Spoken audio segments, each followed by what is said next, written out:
राज्य सरकार द्वारा बजट में घोषित आशा कर्मियों के मानदेय में मात्र 1,000 रुपये की वृद्धि के विरोध में आज सिलीगुड़ी की सड़कों पर भारी विरोध प्रदर्शन देखा गया।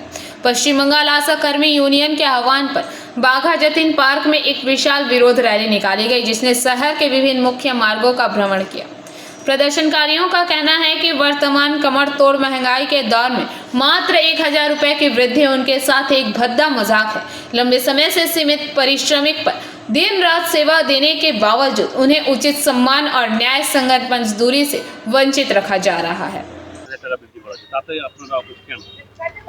আজকে আমাদের ফিক্সড অনারিয়াম আমরা পাই 5,250 টাকা, সেখানে আমরা মিনিমামটুকু দাবি করেছি। এটা অন্যায় কিছু নয়, কারণ রাজ্য সরকার নিজেই ঘোষণা করেছে মিনিমাম ওয়েজ 15,000 টাকা হওয়া উচিত।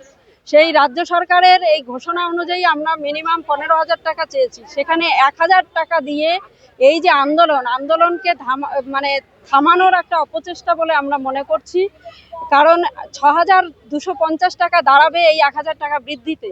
এটা দিয়ে একটা সংসার চলে না। আজকে যে হারে কাজ করতে হয় দিদিদের, এই পারিশ্রমিক তাদের পাওনা নয়, এটা ন্যায্য পারিশ্রমিক নয়।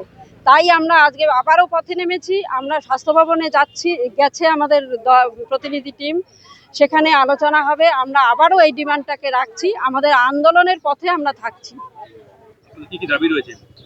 আমাদের বিভিন্ন খাতে ইনসেনটিভ এখনো বকেয়া পড়ে রয়েছে 1 বছরেরও বেশি সময় ধরে। সেই বকেয়া ইনসেনটিভগুলো মেটানো এবং ইনসেনটিভের টাকা আমাদের ভাগে ভাগে দেওয়া হয়, 8টা হেডে ভাগ করে।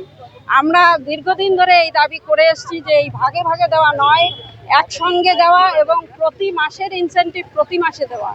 আমাদের দেওয়া হয় না, প্রত্যেকবার 4 মাস অন্তত ডিউজ থেকে যায়।